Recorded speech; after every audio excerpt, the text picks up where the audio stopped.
What's up guys, Houndish here, and today we're jumping in with a few bits of Destiny 2 news and some updates. And so in this one, Bungie give us a better idea about some of the free bundles that we're going to see coming up shortly. We'll also talk about Lunar New Year items and a unique emblem that can be unlocked at the moment. But I also wanted to discuss some upcoming buffs for exotic weapons, and we get some new interview segments with Bungie, where they discuss the final shape, story, episode content, and a bunch of other things in the video. So as always guys, I hope you enjoy this one, and if you do find it useful, a rating below very much helps us out. But now, let's get into it. And firstly, it's worth noting right here that Bungie shared an image of the free bundle that players will be able to pick up starting on February 13th, which is Mass Effect themed. And so initially there is a new armor set that will be an Eververse purchase, and there will be some other Eververse items as well. But Bungie have now shared a better image of the free items that will be able to pick up. And they say all players can claim the Alliance Requisition bundle at no cost, and that includes the Enhanced Defense Ghost Shell, Alliance Scout Frigate Ship, and the Alliance Dropship Sparrow as well. So that's one thing to look forward to.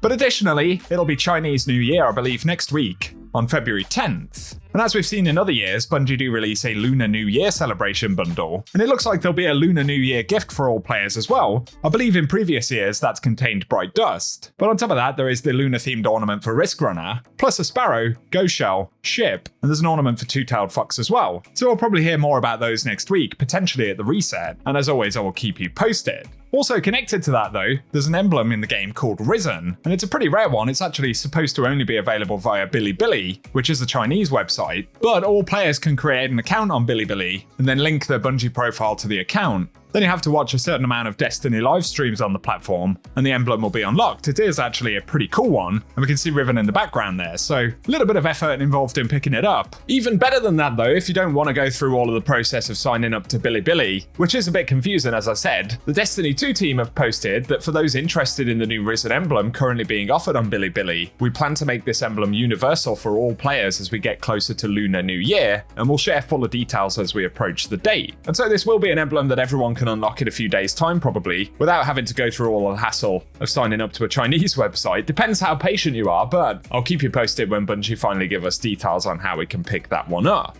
Another very random thing right here, but Todd Habercorn, the voice actor for the Drifter, actually ate some very hot wings on the Bungie Foundation stream that we had a couple of days ago for Game to Give. And it's funny because he was trying to do some Drifter voice lines, but was also suffering with the heat of those hot wings, as we can see here. We're not the only ones on that damn rock.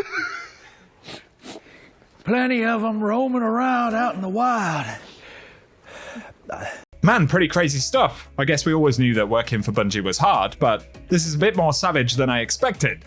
Up next though, another thing to mention right here, there's a new infinite armor charge glitch that my friend Duddit shared to me, and it basically allows us to get armor charge instantaneously. There are a number of different uses for this, so it centers around the blast radius mod where rapid final blows with rocket and grenade launchers grant armor charge. But interestingly, this actually interacts with the glacier grenade crystals, and you get 2 times armor charge when you destroy the stasis crystals with a grenade launcher or rocket launcher. So the glacier grenade is essentially behaving like an enemy, and obviously there are a few ways that this can be used. You can sort of set up a build with it if you like. You can pair it with Argent Ordnance, where firing a rocket launcher consumes a stack of armor charge but grants increased damage and reload speed until you reload or stow the rocket launcher. And that way you're getting a free damage bump, pretty much. And you can create a gameplay loop of throwing down the grenade, destroying it with a GL or rocket launcher, and getting the bonus from Argent Ordnance. And you can run double grenade exotics like Armamentarium to get the extra grenade charge, and obviously you can take advantage of this with any mod that interacts with armor charge, whether it's the finisher mods or weapon surges. So it can potentially be pretty busted, not least because it appears to work inside of PvP, where getting those armor charges has a bunch of benefits, and those charges are much more restricted in PvP generally. So possibly an issue with some modes right there. Nonetheless, if it is something that you want to take advantage of or check out in more detail, I'll link Duddit's video down below, as it certainly is an interesting one.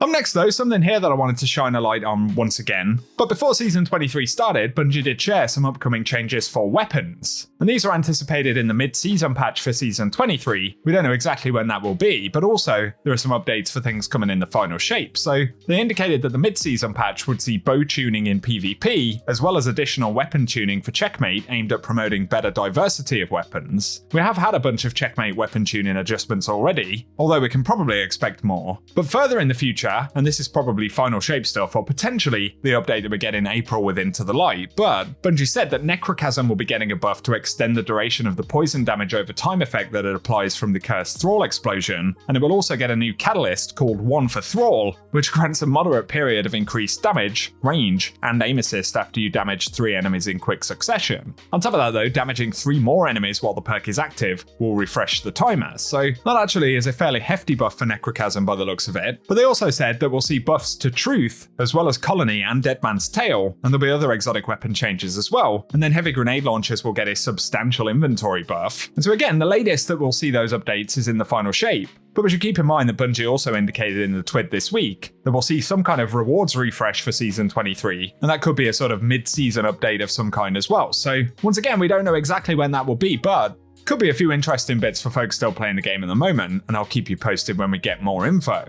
Up next though, there have been a bunch of interviews recently with Bungie developers, and there haven't necessarily been any crazy revelations, but there are some interesting interview segments here from GG Recon. I'll link those full interviews down below, but talking about 10 years of Destiny, the devs speak about it being an honor to have worked on the characters in the Destiny story, and Jonathan, one of the narrative leads, said, "To me it will have been 9 years this year, and I started as a fan, trying to beat Vault of Glass and Dark Below, and didn't join the Bungie team until House of Wolves." But they went on to say, "I'm glad that the universe is still going strong and the Final Shape story is going to be a climax of sorts, but it won't be an ending to the universe, and there are more stories to tell past that. Of course, what that story will look like is something that we'll discover a bit further down the road," but they also recognised that the stakes are high for the Final Shape, and Brian Frank, the design lead on Raids and Dungeons, referenced the Final Shape in a way being an unemotional moment because the Destiny universe will continue, but discussing episodes that are coming up after Final Shape, the devs refer to it as another avenue, and we get to keep going and continue building new content, and it means an opportunity for new characters and new stories or whatever. And they say the team has felt that the stakes are high with the Final Shape, and I think that's true in a lot of ways, but I also think we're going to get to continue making interesting content into the future.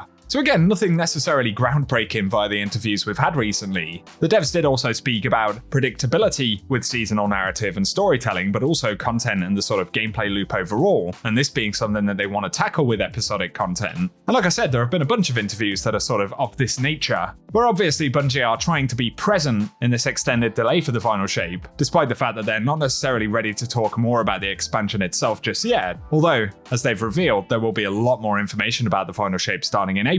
For today though guys, that's everything we have to round up inside of this video, so as always, I hope it's been an interesting one. Share your thoughts on any of the topics we've discussed down in the comment section, and if you have enjoyed it, a rating below really does help us out.